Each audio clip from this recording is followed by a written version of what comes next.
this is Robert J. O'Neill. I'm with Alan Beal from SeaWolf Breweries. And you're listening to The Spotlight on the VeteranCrowd Network. Welcome, everybody, to The Spotlight. I'm very pleased today to have as my guest Alan Beal, the CEO and founder of SeaWolf Brewery, and his partner, Rob O'Neill. Welcome to the program, guys. It's great to have you. Hey, Bob. Thanks Bob. So I always like to jump in and start these things. So we're going to talk about beer today. We're going to talk about a little bit of military background. And, just Alan, I want to start with you and go back. You've been in the food and hospitality industry for a long time, and you came up with this idea for, a military tribute craft beer company. How the hell did that happen?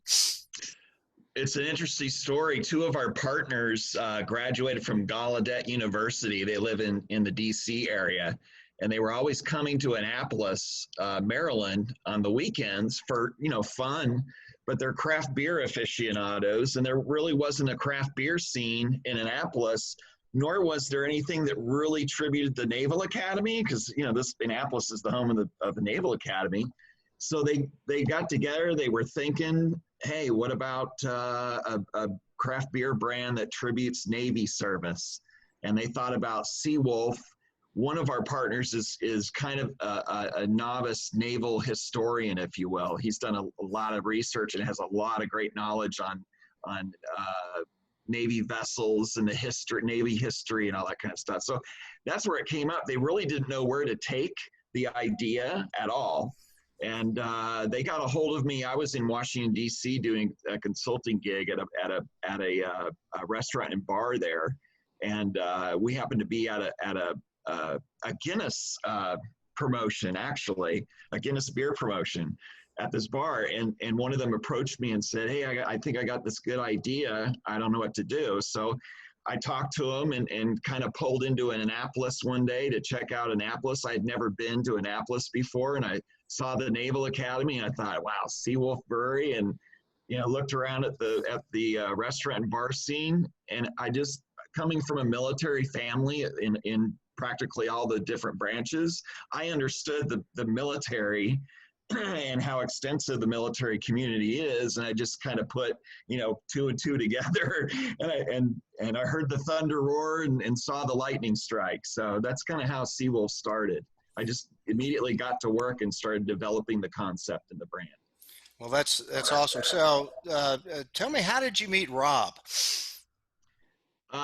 We were kind of, I followed Rob on social media for, I don't know how long, 3-4 years maybe. And I'm a patriot, come from a military family, and just what he's done in his life and for our country was just incredible. And I followed his social media, and I'm like, this guy is an American hero, served his country, and he also likes beer. There you go. So I was like, I got to get a hold of this guy. And I think we had gone back and forth on Twitter. I think it was a direct messaging. And I said, hey, I was posting and tagging him on a post, and I think maybe he said, ooh, that's cool. And I said, well, hey, what do you think about this? You want to get involved? And we kind of went back and forth, and then finally, I kind of got access to him. And that's here. Well, there you go. Well, and so we're going to jump over now to Rob. And of course, Rob, you were a U.S. Navy SEAL. You're now a motivational speaker.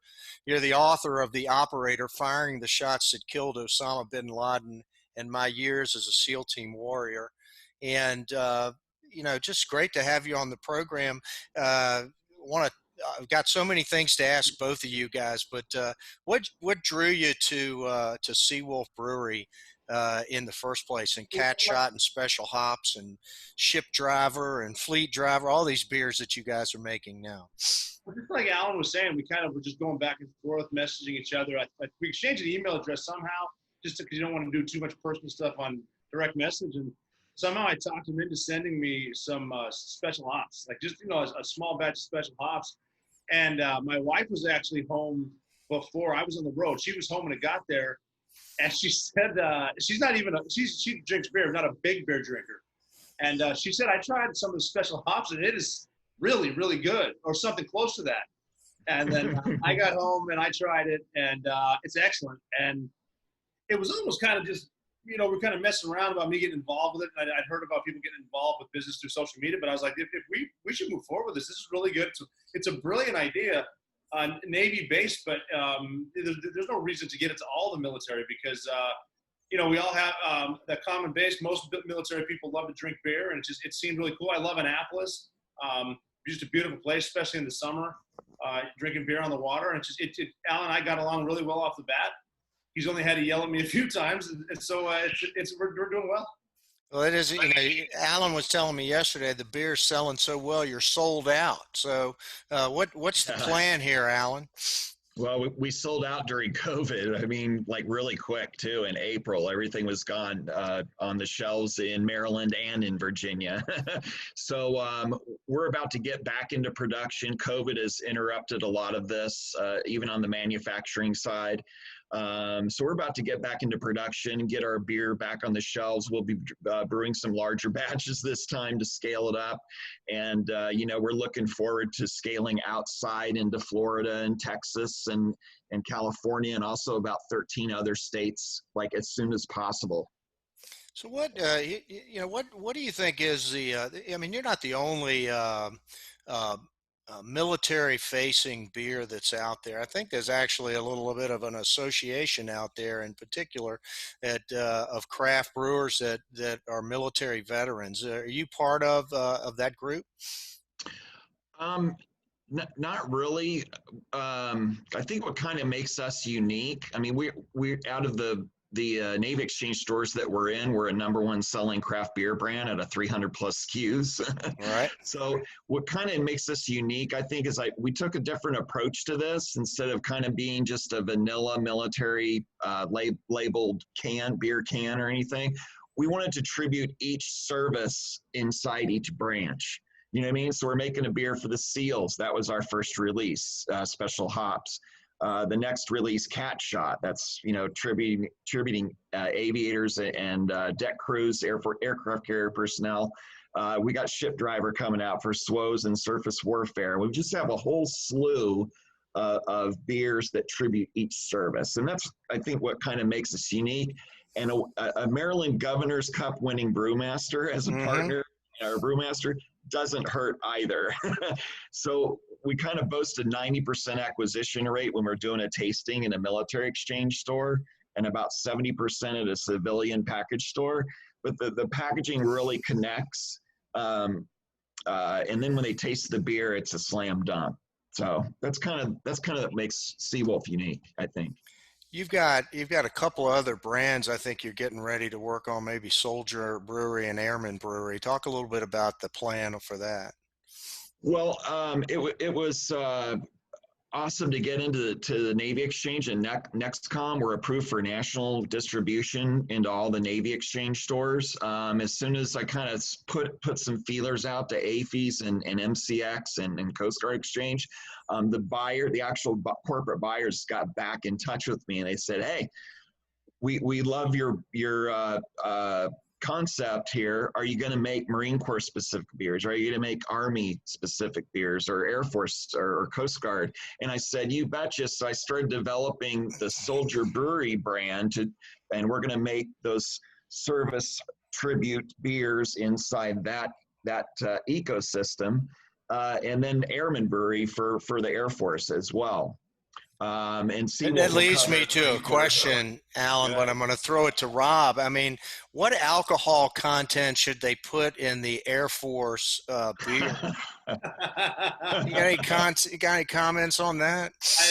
I see I see what you're doing here, and I like it because it's funny because we service members, as we all know, for busting each other's chops. I think we should make it a high alcohol content because they are military and they are tough, but we also should put a little thing on there where they can keep at least one pinky out as they're drinking the can of beer. There we go. Does the Marine Corps version have the bayonet clip on it? That's the other question.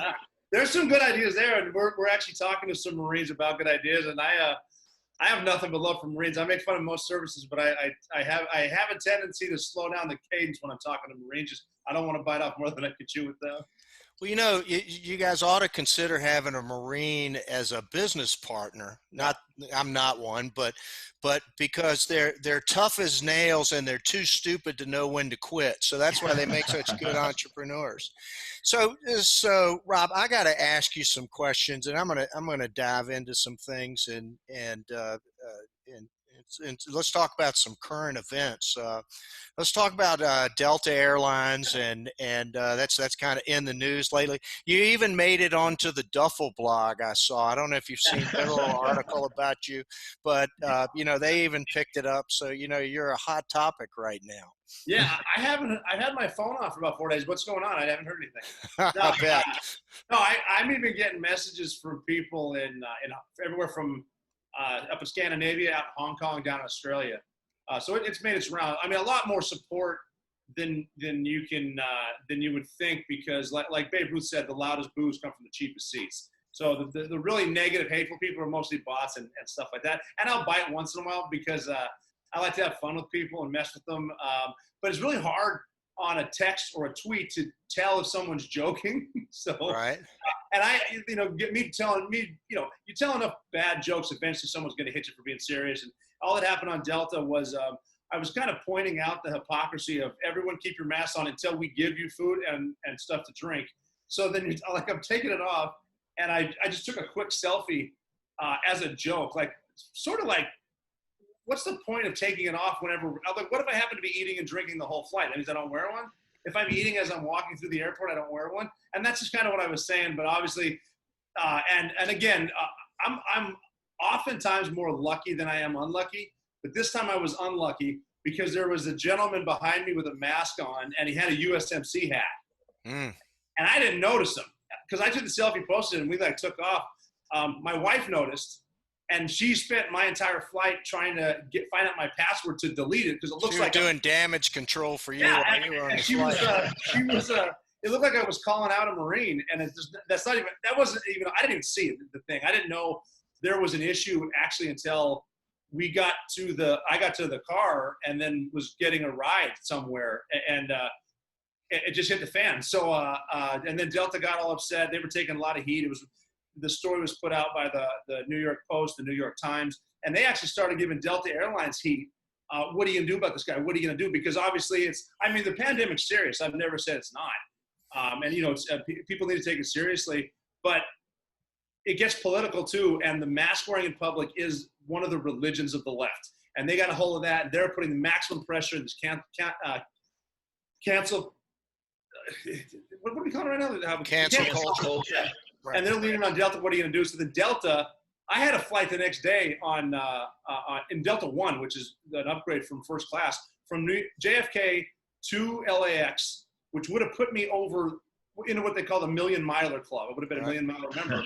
And they just informed me, hey, your flight's canceled. You're banned from Delta until this mask wearing stuff is over. And I was like, this all just happened. And then it turns into me being a bad guy and anti-mask, but I don't believe in this. It's one of those things where what if I just said I'm protesting the fact we can take our masks off? If it's a peaceful protest, now I'm okay, because a lot of peaceful protest and looting going on with no mask on. But a dude making a really bad joke on an airplane is apparently a really big deal. It's been fun. Like I said, I got a lot of support, and everyone knows in this culture, anything. But we used to say in combat, anything you do can get you killed, including nothing. So that's kind of where we're at. I'm looking to meet up with Delta. I don't hold grudges. I really don't. And I like to have more fun than not fun. And this is one of those cases where if people see a picture or a text, spin it turns into evil and hatred. That's where I'm at.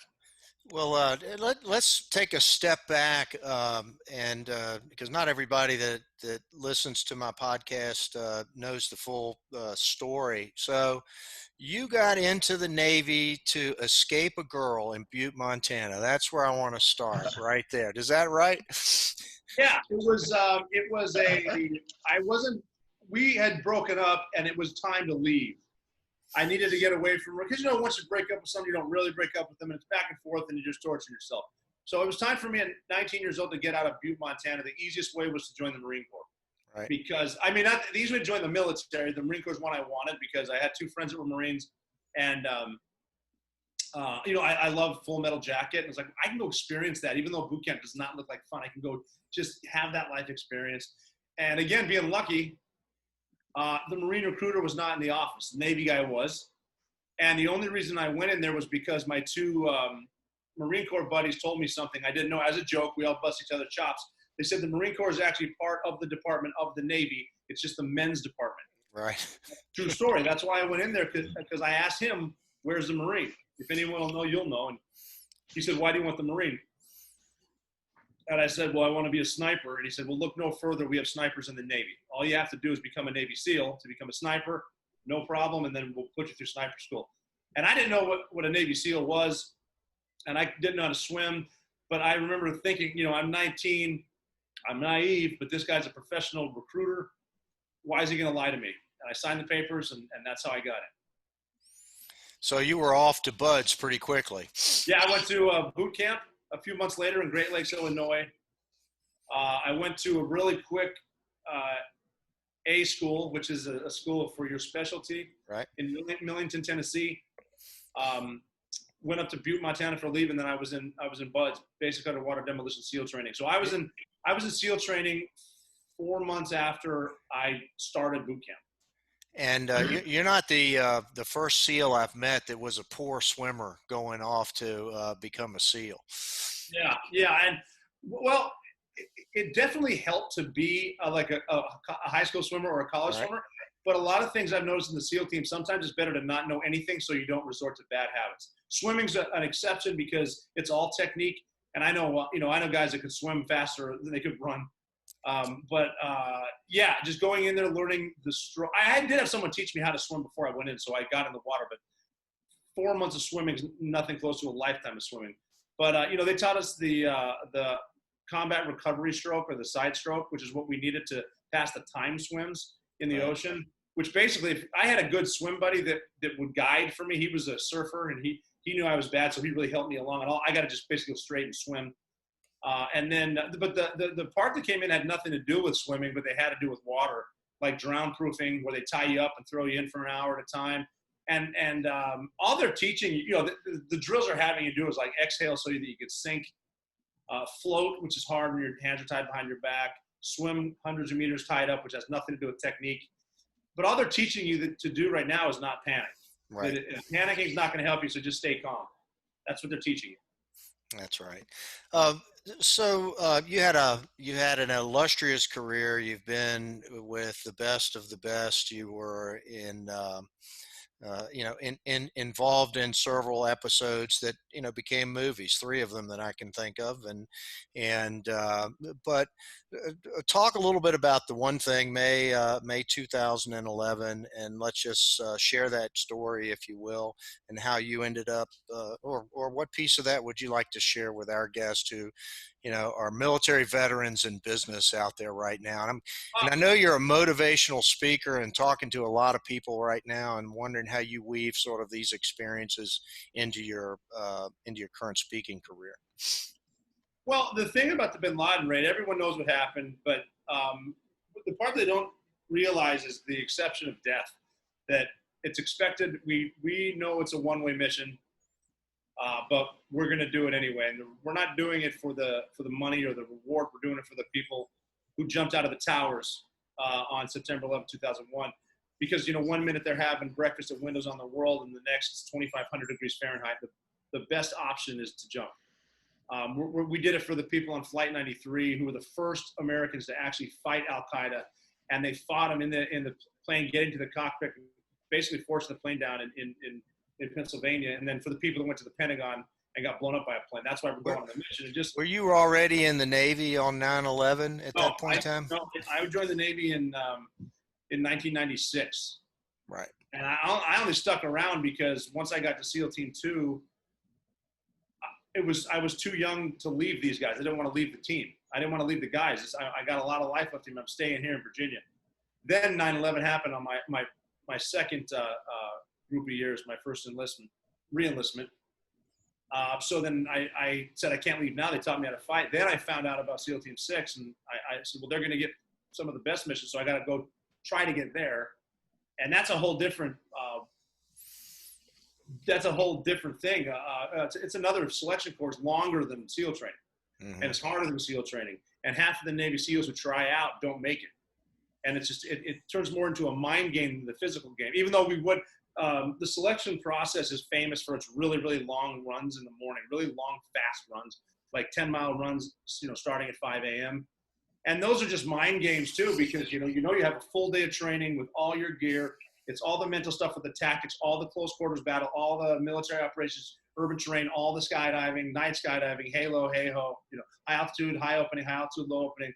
But you start the day off with a long run, and maybe you do like a 7-mile loop, and you're coming back to the front gates, and you're thinking to yourself, thank God this really fast 7-mile run is over. We got to go to the finish line. Yeah, but it's not. Then they do another 7-mile loop right after it. So you don't know when they're going to stop, and they're just messing with your head off the bat. I want to shower, I want to eat, and then get to training, but we're not. So then you get into the training stuff, and that's where you start to realize that I don't need to get advanced and think about the third story of the kill house. I need to get really, really good at the basics.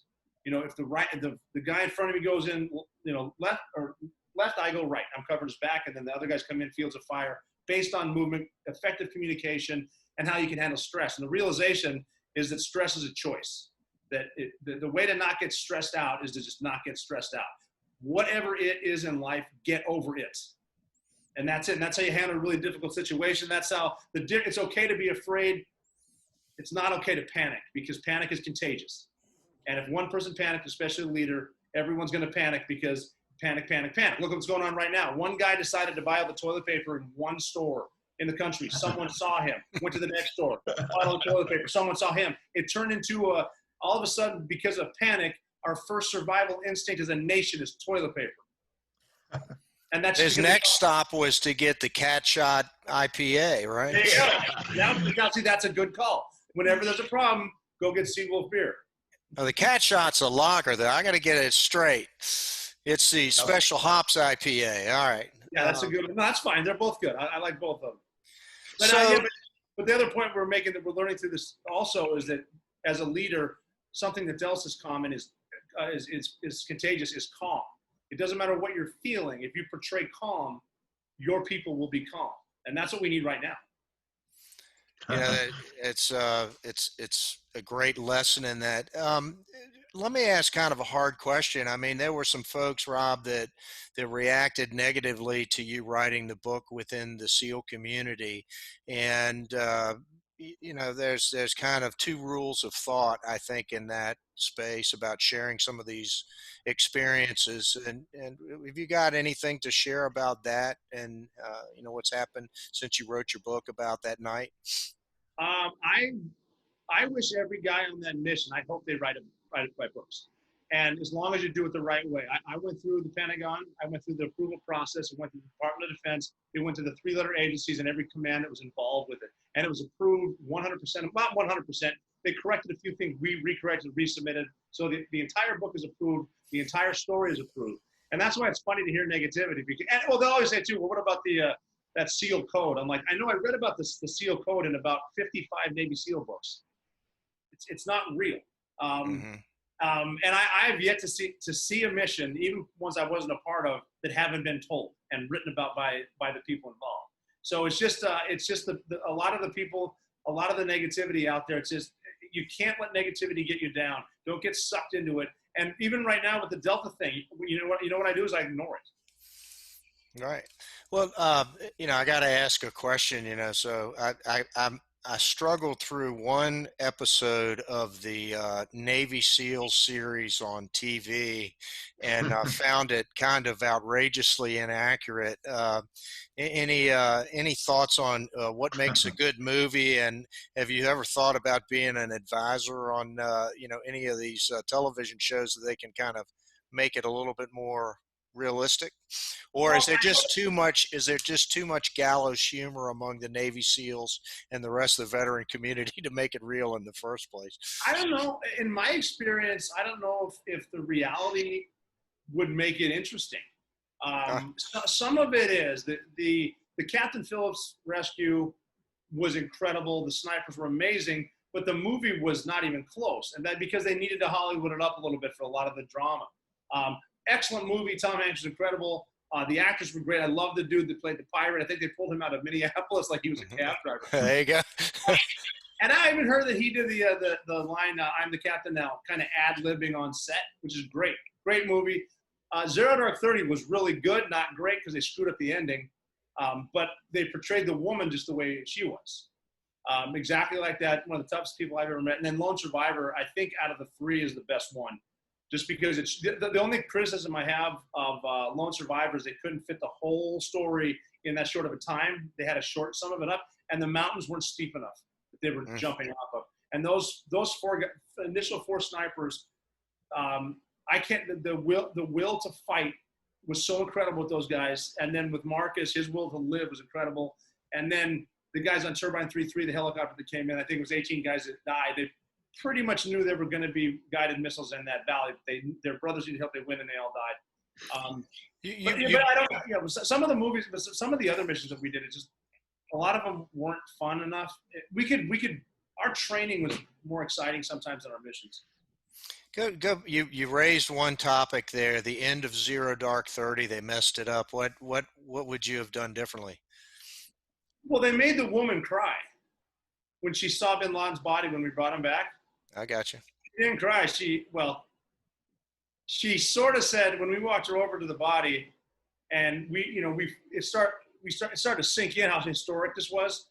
That this is a big deal mission, and this woman found him. Basically, she gave up her life to find him. Didn't have a husband or kids. All she did was try to find him. And when we brought her over, I was next to her, and I was thinking, well, this is a lot of pressure for me. I just gave her the magazine out of my gun, and I'm like, I shot him. I got to think of something cool to say. And we looked down. We're over his body, and I thought this would have been cool enough. I said, "Is that your guy?" And she looked down, and I won't use the expletive, but she looked down for a second and went, "Well, I guess I'm out of an effing job." There you go. She left. No tears, no emotion. That's not how she rolled.